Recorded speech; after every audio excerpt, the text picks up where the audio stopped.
प्यारे दर्शकों, अज की इस वीडियो के विच निबंध के बारे गल करांगे। निबंध की है, निबंध की शैली की है, निबंध के विषय की हैं, तो इस संबंधी मैं डॉक्टर गिंदर सिंह प्रोफैसर सतनाम सिंह होरां नाल इस दे बारे है जिहड़ी वो गल करांगे। सर तुहाडा स्वागत है जी। हाँ, धन्यवाद गिंदर सिंह।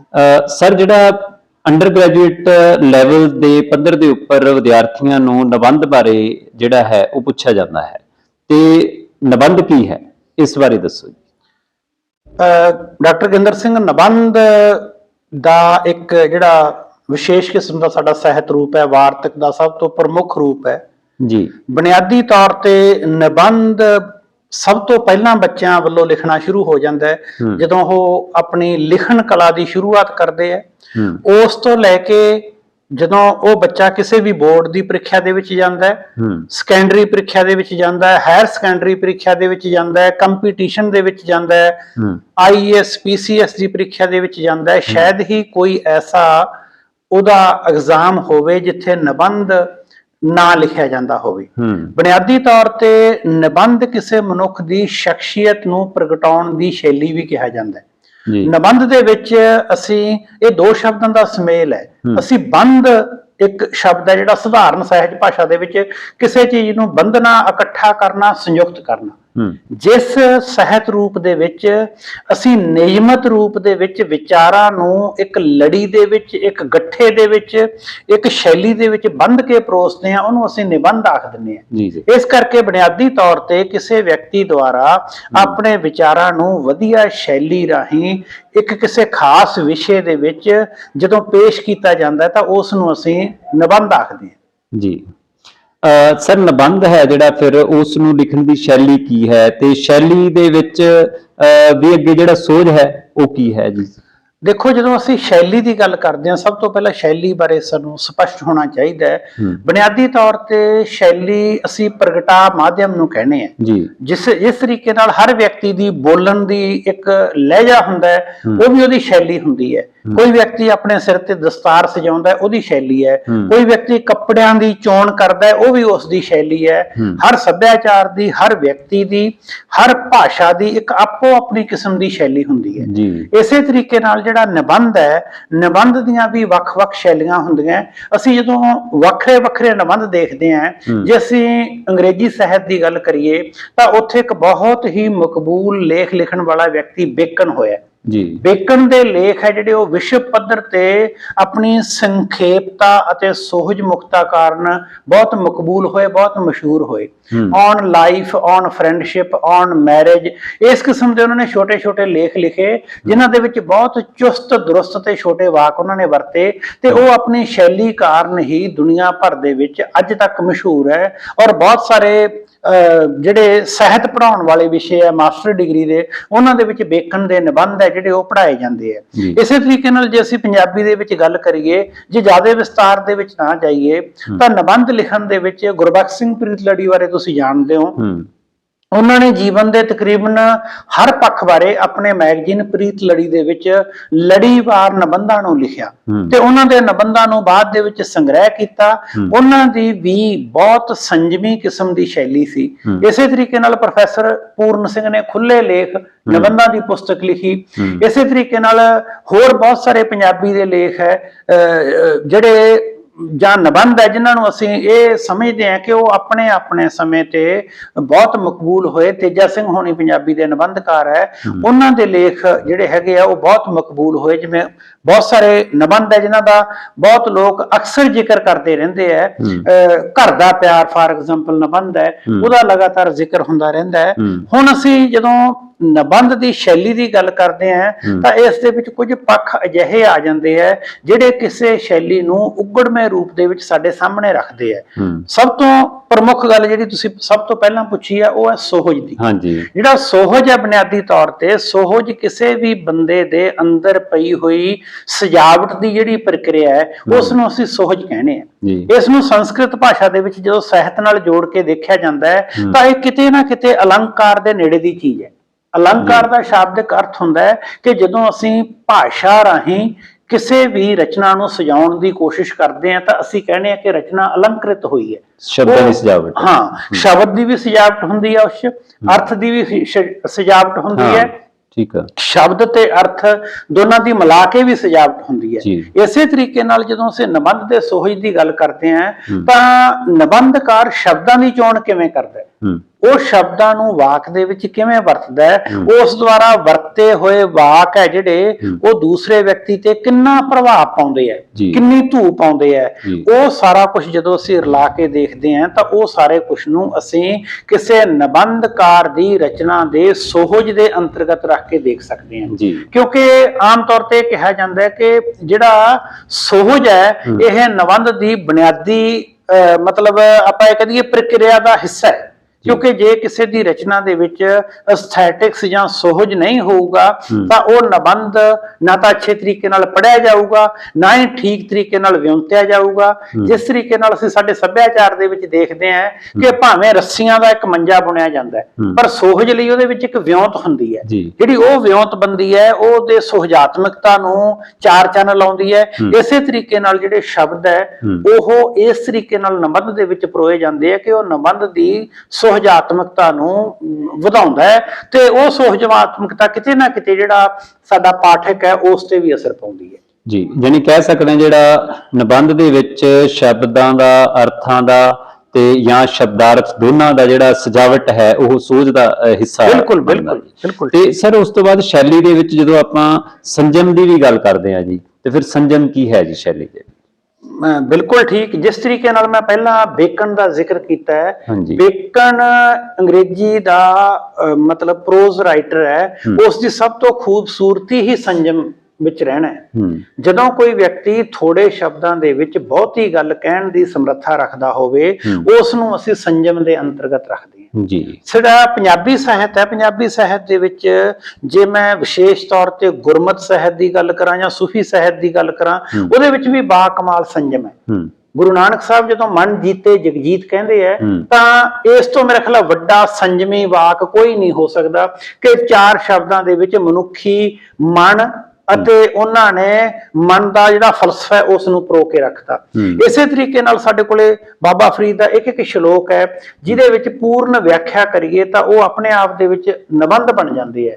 ਇਸੇ ਤਰੀਕੇ ਨਾਲ ਜਦੋਂ ਨਿਬੰਧਕਾਰ ਕੋਈ ਰਚਨਾ ਕਰਦਾ ਹੈ ਜਿਸ ਵੀ ਵਿਸ਼ੇ ਨੂੰ ਲੈਂਦਾ ਹੈ, ਉਹ ਘਰ ਬਾਰੇ ਲਿਖੇ, ਬਾਹਰ ਬਾਰੇ ਲਿਖੇ, ਕਿਸੇ ਵਿਸ਼ੇਸ਼ ਘਟਨਾ ਬਾਰੇ, ਵਿਸ਼ੇਸ਼ ਵਿਅਕਤੀ ਬਾਰੇ, ਜੇ ਉਸ ਦੀ ਲਿਖਤ ਦੇ ਵਿੱਚ ਸੰਜਮ ਨਹੀਂ ਹੈ, ਥੋੜੇ ਸ਼ਬਦਾਂ ਦੇ ਵਿੱਚ ਉਹ ਆਪਣੀ ਗੱਲ ਨਹੀਂ ਆਖ ਸਕਦਾ ਤਾਂ ਕਿਤੇ ਨਾ ਕਿਤੇ ਅਸੀਂ ਕਹਾਂਗੇ ਕਿ ਉਹਦੀ ਸ਼ਿਲਪਕਾਰੀ ਦੇ ਵਿੱਚ ਕਮੀ ਹੈ।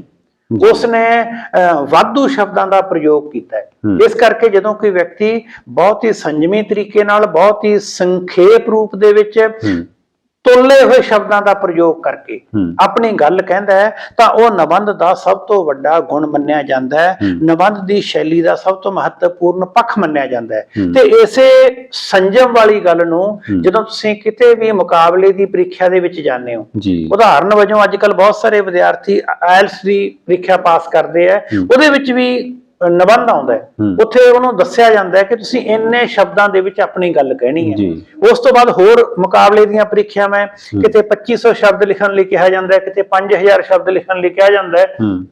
ਜਿੰਨੇ ਸ਼ਬਦ ਲਿਖਣ ਲਈ ਕਿਹਾ ਜਾਂਦਾ ਹੈ ਕਿ ਤੁਸੀਂ ਆਪਣੇ ਸੰਜਮ ਦੀ ਵਰਤੋਂ ਕਰਦੇ ਹੋਏ ਆਪਣੀ ਸੋਹਜਮਈ ਸ਼ੈਲੀ ਨਾਲ ਆਪਣੇ ਨਿਬੰਧ ਨੂੰ, ਆਪਣੇ ਉਸ ਦੇ ਵਿੱਚ ਪੇਸ਼ ਕੀਤੇ ਜਾਣ ਵਾਲੇ ਵਿਚਾਰ ਨੂੰ ਸੰਜਮ ਨਾਲ ਉਹਨੇ ਸ਼ਬਦਾਂ ਦੇ ਵਿੱਚ ਪਰੋ ਸਕਦੇ ਹੋ। ਜੇ ਪਰੋ ਸਕਦੇ ਹੋ ਤਾਂ ਉਹ ਆਪਣੇ ਆਪ ਦੇ ਵਿੱਚ ਬਿਹਤਰ ਨਿਬੰਧ ਹੋਊਗਾ।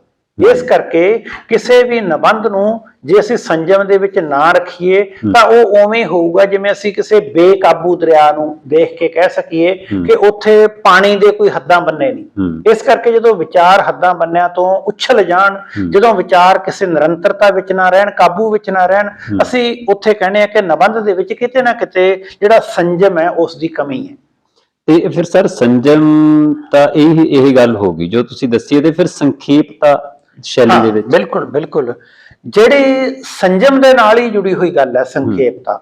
ਸੰਖੇਪਤਾ ਦਾ ਮਤਲਬ ਇਹ ਹੁੰਦਾ ਹੈ ਕਿ ਜਦੋਂ ਜਿਹੜਾ ਸਾਡਾ ਰਚਨਾਕਾਰ ਹੈ, ਨਿਬੰਧ ਦਾ ਸਿਰਜਕ ਹੈ, ਉਹ ਕਿਸੇ ਵੀ ਘਟਨਾ ਨੂੰ ਬਿਆਨ ਕਰਦਾ ਹੈ ਤਾਂ ਉਸਨੇ ਉਸ ਘਟਨਾ ਦੇ, ਉਸ ਨਿਬੰਧ ਦੇ ਵਿਸ਼ੇ ਦੇ ਸਾਰੇ ਪੱਖਾਂ ਨੂੰ ਸਮਾਉਣਾ ਹੁੰਦਾ ਹੈ। ਉਦਾਹਰਨ ਵਜੋਂ ਜੇ ਕੋਈ ਵਿਅਕਤੀ ਕਿਸੇ ਦੇ ਜੀਵਨ ਬਾਰੇ ਨਿਬੰਧ ਲਿਖਦਾ ਹੈ, ਆਮ ਤੌਰ ਤੇ ਵਿਦਿਆਰਥੀਆਂ ਨੂੰ ਪੁੱਛਿਆ ਜਾਂਦਾ ਹੈ ਕਿ ਕਿਸੇ ਸ਼ਖਸੀਅਤ ਬਾਰੇ ਨਿਬੰਧ ਲਿਖੋ, ਪ੍ਰਧਾਨ ਮੰਤਰੀ ਬਾਰੇ, ਗੁਰੂ ਨਾਨਕ ਦੇਵ ਜੀ ਬਾਰੇ, ਜਾਂ ਕਿਸੇ ਹੋਰ ਕਰਤਾਰ ਸਿੰਘ ਸਰਾਭਾ ਬਾਰੇ, ਸ਼ਹੀਦ ਭਗਤ ਸਿੰਘ ਬਾਰੇ। ਜੇ ਉਹ ਅਸੀਂ ਨਿਬੰਧ ਲਿਖਣ ਲੱਗਾਂਗੇ, ਜੇ ਅਸੀਂ ਜਿਸ ਵਿਅਕਤੀ ਦੇ ਉੱਪਰ, ਜਿਸ ਸ਼ਖਸੀਅਤ ਦੇ ਉੱਪਰ ਨਿਬੰਧ ਲਿਖਿਆ ਜਾ ਰਿਹਾ ਹੈ, ਉਸ ਦੇ ਜੀਵਨ ਦਾ ਬਿਉਰਾ ਹੀ ਬਹੁਤ ਲੰਬਾ ਦੇ ਦਿਆਂਗੇ। ਉਹਦੇ ਵਿਚਾਰਧਾਰਕ ਬਿਉਰੇ, ਉਹਨਾਂ ਦਾ ਸਮਾਜਿਕ ਪੱਖ, ਉਹਨਾਂ ਦੀਆਂ ਪ੍ਰਾਪਤੀਆਂ, ਉਹਨਾਂ ਦਾ ਵਿਹਾਰਕ ਪੱਖ ਅਸੀਂ ਘੱਟ ਦੇਵਾਂਗੇ, ਜਾਂ ਉਹਦੇ ਵਿੱਚ ਬੈਲੈਂਸ ਨਹੀਂ ਹੋਏਗਾ, ਤਾਂ ਅਸੀਂ ਕਹਾਂਗੇ ਕਿ ਨਿਬੰਧ ਦੇ ਸਾਰੇ ਪੱਖਾਂ ਨੂੰ ਉਹਨਾਂ ਨੇ ਬਰਾਬਰ ਨਹੀਂ ਰੱਖਿਆ, ਉਹਨਾਂ ਨੂੰ ਸੰਖੇਪ ਨਹੀਂ ਰੱਖਿਆ। ਬੇਲੋੜਾ ਵਿਸਤਾਰ ਹੈ ਜਿਹੜਾ, ਉਹ ਕਿਸੇ ਵੀ ਨਿਬੰਧ ਨੂੰ ਬੋਝਲ ਬਣਾ ਦਿੰਦਾ ਹੈ। ਇਸ ਕਰਕੇ ਜਿੱਥੇ ਨਿਬੰਧ ਦੇ ਵਿੱਚ ਸੰਜਮ ਜ਼ਰੂਰੀ ਹੈ, ਨਾਲ ਹੀ ਨਾਲ ਜਿਹੜੀ ਸੰਖੇਪਤਾ ਹੈ, ਇਹ ਵੀ ਨਿਬੰਧ ਦੀ ਸ਼ੈਲੀ ਦਾ ਇੱਕ ਬਹੁਤ ਹੀ ਮਹੱਤਵਪੂਰਨ ਪੱਖ ਹੈ। ਜੇ ਕੋਈ ਵਿਅਕਤੀ ਥੋੜੇ ਸ਼ਬਦਾਂ ਵਿੱਚ ਆਪਣੀ ਗੱਲ ਨਹੀਂ ਕਹਿ ਸਕਦਾ ਤਾਂ ਉਹ ਕਿਤੇ ਨਾ ਕਿਤੇ ਉਸ ਵਿਅਕਤੀ ਦੀ ਸ਼ੈਲੀ ਦੀ ਕਮੀ ਹੁੰਦੀ ਹੈ। ਤੁਸੀਂ ਅਕਸਰ ਦੇਖਿਆ ਹੋਣਾ, ਜਦੋਂ ਟੀਵੀ ਡਿਬੇਟ ਦੇ ਉੱਪਰ ਲੋਕ ਜਾਂਦੇ ਆ ਤਾਂ ਕਈ ਵਿਅਕਤੀ ਵਾਰ-ਵਾਰ ਕਹਿੰਦੇ ਕਿ ਮੈਂ ਆਪਣੀ ਗੱਲ ਪੂਰੀ ਨਹੀਂ ਕਹਿ ਸਕਿਆ। ਇਹਦਾ ਮਤਲਬ ਉਹਨਾਂ ਦੀ ਗੱਲ ਕਹਿਣ ਦੀ ਸ਼ੈਲੀ ਦੇ ਵਿੱਚ ਕਿਤੇ ਨਾ ਕਿਤੇ ਸੰਖੇਪਤਾ ਦੀ ਕਮੀ ਹੈ। ਇਸ ਕਰਕੇ ਜਦੋਂ ਕੋਈ ਵਿਅਕਤੀ ਆਪਣੇ ਵਿਚਾਰਾਂ ਨੂੰ ਸੰਖੇਪ ਰੂਪ ਦੇ ਵਿੱਚ ਸਹੀ ਤਰੀਕੇ ਨਾਲ ਦੂਸਰਿਆਂ ਤੱਕ ਪਹੁੰਚਾਵੇ ਤਾਂ ਉਹ ਬਹੁਤ ਹੀ ਮਹੱਤਵਪੂਰਨ ਗੁਣ ਹੁੰਦਾ ਹੈ, ਤੇ ਇਹੀ ਗੁਣ ਇੱਕ ਨਿਬੰਧ ਨੂੰ ਬਹੁਤ ਉੱਤਮ ਤੇ ਬਹੁਤ ਵਧੀਆ ਬਣਾਉਣ ਦੇ ਵਿੱਚ ਸਹਾਈ ਹੋ ਸਕਦਾ ਹੈ। ਜੀ ਸਰ, ਜੇ ਸੰਖੇਪ ਵੀ ਹੈ ਗੱਲ ਤੇ ਸੰਜਮ ਚ ਵੀ ਹੈ, ਤੇ ਫਿਰ ਕੀ ਜਿਹੜਾ ਉਸ ਗੱਲ ਨੂੰ ਸੁਣਦਾ ਜਾਂ ਉਸ ਨਿਬੰਧ ਨੂੰ ਪੜ੍ਹਦਾ, ਤੇ ਕੀ ਫਿਰ ਉਹਦੇ ਤੱਕ ਸਾਰੀ ਗੱਲ ਸਪਸ਼ਟ ਹੋ ਜਾਂਦੀ ਹੈ? ਸਪਸ਼ਟਤਾ ਦਾ ਵੀ ਇਹ ਸ਼ੈਲੀ ਦੇ ਵਿੱਚ ਕੀ ਸਥਾਨ ਹੈ ਜੀ? ਬਿਲਕੁਲ, ਇਹ ਗੱਲ ਆਪਣੇ ਆਪ ਦੇ ਵਿੱਚ ਮਹੱਤਵਪੂਰਨ ਹੈ। ਮੈਂ ਇੱਕ ਨਿਬੰਧ ਦਾ ਜ਼ਿਕਰ ਕਰਕੇ ਇਸ ਗੱਲ ਦਾ ਜਵਾਬ ਦੇਵਾਂਗਾ। ਨਿਬੰਧ ਦਾ ਨਾਂ ਹੈ ਘਰ ਦਾ ਪਿਆਰ ਜੀ। ਉਹਦੇ ਪਹਿਲੇ ਸੈਂਟੈਂਸ ਇਸ ਕਿਸਮ ਦੇ ਹੈ, ਸ਼ਾਇਦ ਥੋੜਾ ਸ਼ਬਦ ਅੱਗੇ ਪਿੱਛੇ ਹੋ ਜੇ, ਕਿ ਕੇਵਲ ਇੱਟਾਂ ਅਤੇ ਵੱਟਿਆਂ ਤੋਂ ਬਣੀ ਹੋਈ ਇਮਾਰਤ ਨੂੰ ਘਰ ਨਹੀਂ ਕਹਿੰਦੇ। ਘਰ ਉਹ ਹੁੰਦਾ ਜਿੱਥੇ ਕਿਸੇ ਵਿਅਕਤੀ ਦੀਆਂ ਸਧਰਾਂ ਪਲਦੀਆਂ ਜੀ। ਜਿਹੜਾ ਇਹ ਵਾਕ ਹੈ, ਇਸ ਤੇ ਵਾਕ ਦੇ ਵਿੱਚ ਇੱਕ ਵਿਅਕਤੀ ਦਾ ਘਰ ਨਾਲ ਸੰਬੰਧ, ਘਰ ਦੀ ਬਣਤਰ ਕਿਸ ਕਿਸਮ ਦੀ ਹੈ, ਦੋ ਵਾਕਾਂ ਦੇ ਵਿੱਚ ਬਿਲਕੁਲ ਸਪਸ਼ਟ ਰੂਪ ਦੇ ਵਿੱਚ ਸਾਹਮਣੇ ਰੱਖੀ ਹੋਈ ਹੈ।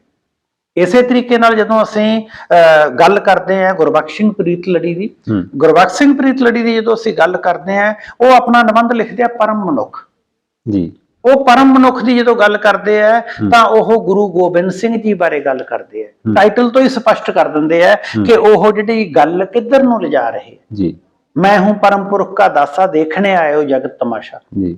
ਇਸ ਤਰੀਕੇ ਨਾਲ ਕਿਸੇ ਵੀ ਵਿਸ਼ੇ ਦੇ ਉੱਪਰ ਜੇ ਅਸੀਂ ਗੱਲ ਸਪਸ਼ਟ ਤਰੀਕੇ ਨਾਲ ਨਹੀਂ ਕਰਾਂਗੇ, ਸਾਡਾ ਜਿਹੜਾ ਚੁਣਿਆ ਹੋਇਆ ਸ਼ਬਦ ਸਾਡੇ ਵਿਚਾਰ ਨੂੰ ਸਾਡੇ ਪਾਠਕ ਜਾਂ ਸਰੋਤੇ ਤੱਕ ਸਹੀ ਰੂਪ ਦੇ ਵਿੱਚ ਨਹੀਂ ਲੈ ਕੇ ਜਾਊਗਾ, ਅਸੀਂ ਕਹਾਂਗੇ ਕਿ ਕਿਤੇ ਨਾ ਕਿਤੇ ਸਪਸ਼ਟਤਾ ਦੀ ਕਮੀ ਹੈ। ਤੁਸੀਂ ਦੇਖਿਆ ਹੋਣਾ, ਕਈ ਵਾਰ ਇੱਕ ਬੰਦਾ 1 ਘੰਟਾ ਬੋਲਦਾ ਹੈ, ਉਸ ਤੋਂ ਬਾਅਦ ਵੀ ਉਹਦੇ ਬੋਲੇ ਹੋਏ ਜਿਹੜੇ ਵਿਚਾਰ ਹੈ ਉਹ ਦੂਸਰੇ ਵਿਅਕਤੀ ਤੱਕ ਨਹੀਂ ਠੀਕ ਤਰੀਕੇ ਨਾਲ ਪਹੁੰਚਦੇ।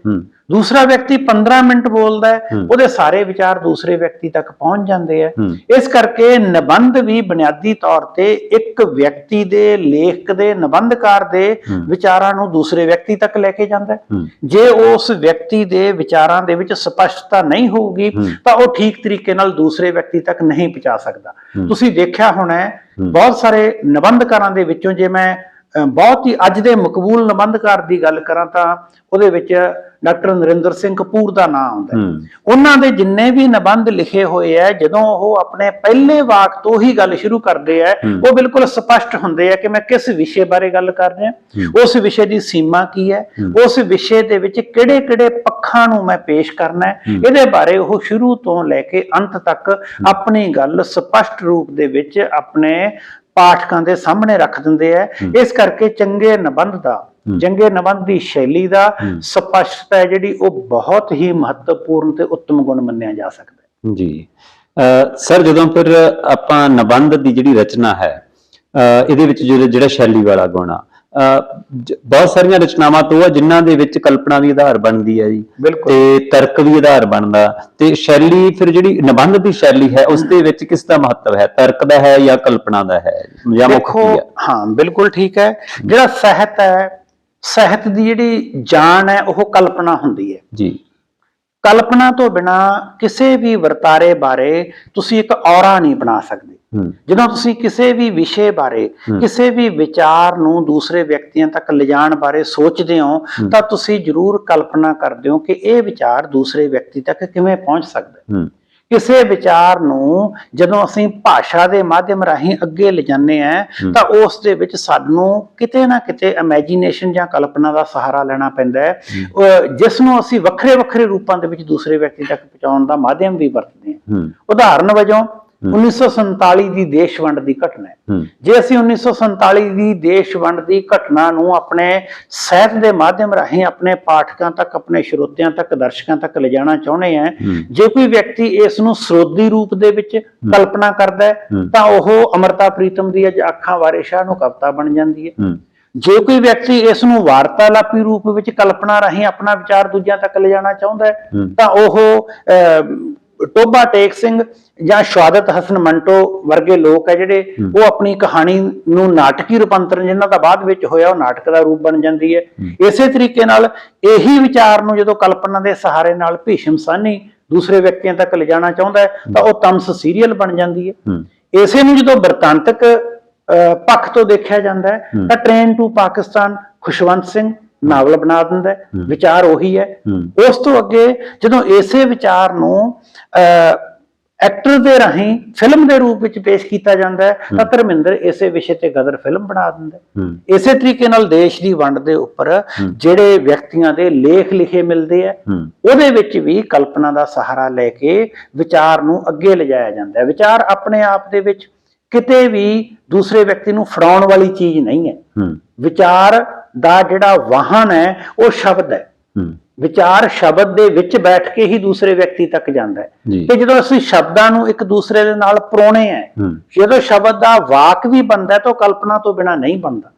ਵਿਅਕਤੀ ਇਹ ਸੋਚਦਾ ਹੈ ਕਿ ਮੇਰਾ ਇਹ ਸ਼ਬਦ ਦਾ ਜਿਹੜਾ ਵਾਕ ਦੇ ਵਿੱਚ ਜਾ ਕੇ ਦੂਸਰੇ ਵਿਅਕਤੀ ਤੇ ਕੀ ਅਸਰ ਹੋਊਗਾ ਤਾਂ ਉੱਥੇ ਅਸੀਂ ਇਹ ਮੰਨ ਕੇ ਚੱਲਦੇ ਹਾਂ ਕਿ ਉਹ ਵਿਅਕਤੀ ਉਸ ਵਿਚਾਰ ਨੂੰ, ਤਰਕ ਨੂੰ ਆਪਣੇ ਨੂੰ ਆਧਾਰ ਬਣਾਉਂਦਾ ਹੈ ਕਿ ਮੈਂ ਕਿਸ ਤਰਤੀਬ ਦੇ ਵਿੱਚ, ਕਿਸ ਤਰਕ ਦੇ ਵਿੱਚ ਆਪਣੀ ਗੱਲ ਹੈ ਜਿਹੜੀ ਉਹ ਦੂਸਰੇ ਵਿਅਕਤੀ ਤੱਕ ਪਹੁੰਚਾਉਣੀ ਹੈ। ਉਹ ਸ਼ੁਰੂ ਤੋਂ ਲੈ ਕੇ ਅਖੀਰ ਤੱਕ ਆਪਣੇ ਨਿਬੰਧ ਦੇ ਵਿੱਚ ਇੱਕ ਤਰਕ ਸਿਰਜਦਾ ਹੈ। ਉਹ ਆਪਣੇ ਨਿਬੰਧ ਦੇ ਵਿਸ਼ੇ ਨੂੰ ਅਜਿਹੀ ਸ਼ੈਲੀ ਰਾਹੀਂ ਪੇਸ਼ ਕਰਨ ਦੀ ਕੋਸ਼ਿਸ਼ ਕਰਦਾ ਹੈ ਕਿ ਸ਼ੁਰੂ ਦੇ ਵਿੱਚ ਉਹ ਜਾਣ ਪਹਿਚਾਣ ਕਰਾਉਂਦਾ ਹੈ।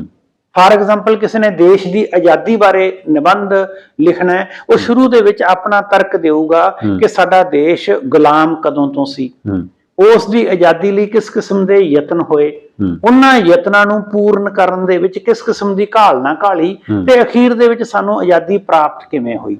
ਇਹ ਸਾਰਾ ਤਰਕ ਉਸਾਰਨ ਵਾਸਤੇ, ਇੱਕ ਨਿਬੰਧ ਦੀ ਉਸਾਰੀ ਕਰਨ ਵਾਸਤੇ ਇਹ ਨਿਬੰਧ ਸ਼ੈਲੀ ਦਾ ਬਹੁਤ ਮਹੱਤਵਪੂਰਨ ਪੱਖ ਹੁੰਦਾ ਹੈ। ਇਸ ਕਰਕੇ ਜਿਹੜਾ ਤਰਕ ਹੈ ਉਹ ਨਿਬੰਧ ਦੀ ਜੇ ਮੈਂ ਕਹਾਂ ਜਾਨ ਹੁੰਦੀ ਹੈ ਤਾਂ ਇਹ ਕੋਈ ਅਤਕਥਨੀ ਨਹੀਂ ਹੈ। ਤੇ ਫਿਰ ਸਰ ਜਿਹੜੀ ਤੁਸੀਂ ਵਿਚਾਰ ਦੀ ਗੱਲ ਕਰ ਰਹੇ ਹੋ, ਇਹ ਵਿਚਾਰਾਂ ਨੂੰ ਫਿਰ ਸ਼ੈਲੀ ਜਿਹੜੇ ਨਿਬੰਧ ਲਿਖਦੇ ਆ ਤਾਂ ਇਹ ਇਹਨਾਂ ਦੀ ਵੀ ਸ਼ੈਲੀ ਹੈ ਜਿਸ ਦੇ ਆਪਾਂ ਕੋਈ ਇਹਨਾਂ ਨੂੰ ਕੋਈ ਤਰਤੀਬ ਦੇ ਵਿੱਚ ਰੱਖਣਾ ਹੈ ਜਾਂ ਜਿਹੜਾ ਵਿਚਾਰ ਹੈ ਉਹ ਇਹਦੀ ਜਾਂ ਇਸ ਦੀ ਤਰਤੀਬ ਕੀ ਹੈ ਜੀ? ਵਿਚਾਰ ਦੀ ਤਰਤੀਬ ਵੀ ਹੈ? ਬਿਲਕੁਲ ਬਿਲਕੁਲ। ਜਿੱਥੋਂ ਤੱਕ ਤਰਤੀਬ ਦੀ ਗੱਲ ਹੈ, ਤਰਤੀਬ ਇਹ ਹੁੰਦੀ ਹੈ ਕਿ ਜਿਹੜੇ ਵੀ ਅਸੀਂ ਵਿਚਾਰ ਜਾਂ ਤਰਕ ਨਿਬੰਧ ਦੇ ਵਿੱਚ ਸਿਰਜਣਾ ਚਾਹੁੰਦੇ ਆ ਉਹਨਾਂ ਨੂੰ ਅਸੀਂ ਇੱਕ ਨਿਸ਼ਚਿਤ ਆਪਾਂ ਕਹਿੰਦੇ ਸਿਸਟਮ ਦੇ ਵਿੱਚ ਰੱਖਦੇ ਹਾਂ ਜੀ। ਇਹ ਨਹੀਂ ਹੁੰਦਾ ਕਿ ਅਸੀਂ ਉਸ ਨੂੰ ਉਗੜ ਦੁਗੜੇ ਰੂਪ ਦੇ ਵਿੱਚ ਪੇਸ਼ ਕਰੀਏ। ਉਦਾਹਰਨ ਵਜੋਂ ਤੁਸੀਂ ਕਿਸੇ ਵਿਅਕਤੀ ਦੀ ਜੀਵਨੀ ਬਾਰੇ ਨਿਬੰਧ ਲਿਖਣਾ ਚਾਹੁੰਦੇ ਹੋ ਤਾਂ ਉਹਦੀ ਤੁਸੀਂ ਕੀ ਤਰਤੀਬ ਦਿਓਗੇ? ਸਭ ਤੋਂ ਪਹਿਲਾਂ ਤੁਸੀਂ ਦੇਖੋਗੇ ਕਿ ਉਸ ਦਾ ਜਨਮ ਕਦੋਂ ਹੋਇਆ, ਉਹਦੇ ਮਾਤਾ ਪਿਤਾ ਕੌਣ ਸੀ। ਉਸ ਤੋਂ ਬਾਅਦ ਉਸ ਵਿਅਕਤੀ ਦੀ ਪੜ੍ਹਾਈ ਬਾਰੇ ਗੱਲ ਕਰੋਗੇ, ਉਸ ਦੇ ਘਰ ਬਾਰੇ ਗੱਲ ਕਰੋਗੇ। ਉਸ ਤੋਂ ਬਾਅਦ ਤੁਸੀਂ ਇਹ ਗੱਲ ਕਰੋਗੇ ਕਿ ਉਸ ਵਿਅਕਤੀ ਦੀ ਵਿਚਾਰਧਾਰਾ ਜਵਾਨ ਹੋ ਕੇ ਕਿਹੋ ਜਿਹੀ ਬਣੀ, ਉਸ ਦੀ ਵਿਚਾਰਧਾਰਾ ਸਮਾਜ ਤੇ ਕਿਹੋ ਜਿਹਾ ਪ੍ਰਭਾਵ ਪਿਆ, ਉਸ ਵਿਅਕਤੀ ਨੂੰ ਅੱਜ ਅਸੀਂ ਕਿਉਂ ਯਾਦ ਕਰ ਰਹੇ ਹਾਂ, ਉਹਦੀਆਂ ਪ੍ਰਾਪਤੀਆਂ ਸਾਹਿਤਕ, ਸਮਾਜਿਕ, ਰਾਜਨੀਤਿਕ ਕਿਹੋ ਜਿਹੀਆਂ ਰਹੀਆਂ।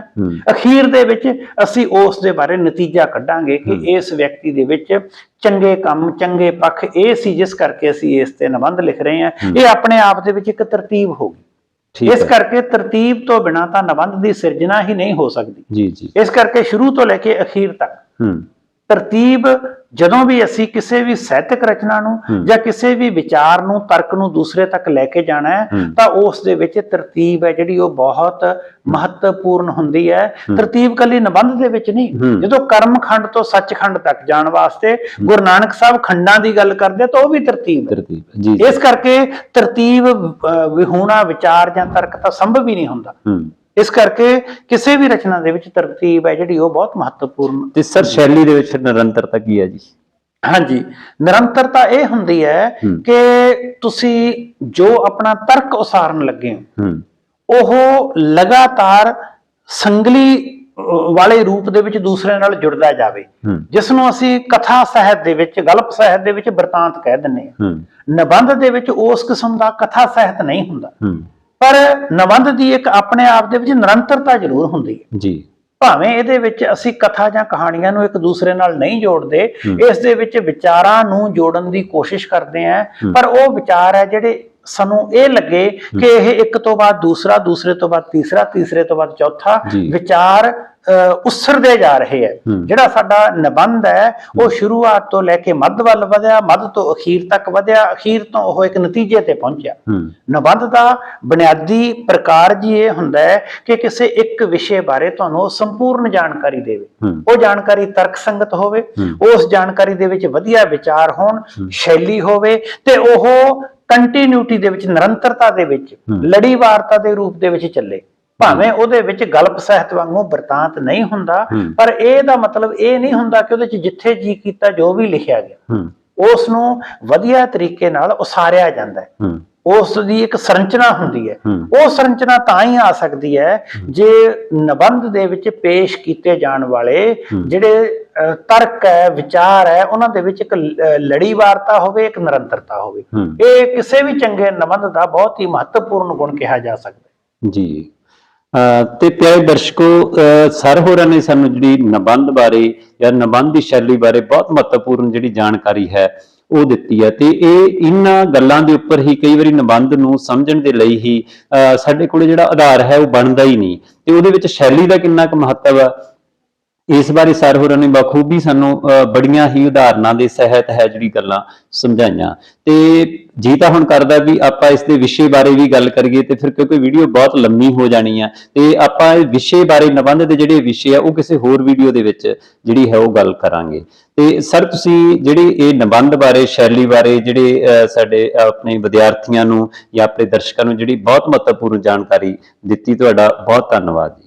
ਧੰਨਵਾਦ ਡਾਕਟਰ। ਤੇ ਪਿਆਰੇ ਦਰਸ਼ਕੋ, ਤੁਹਾਡਾ ਵੀ ਬਹੁਤ ਧੰਨਵਾਦ।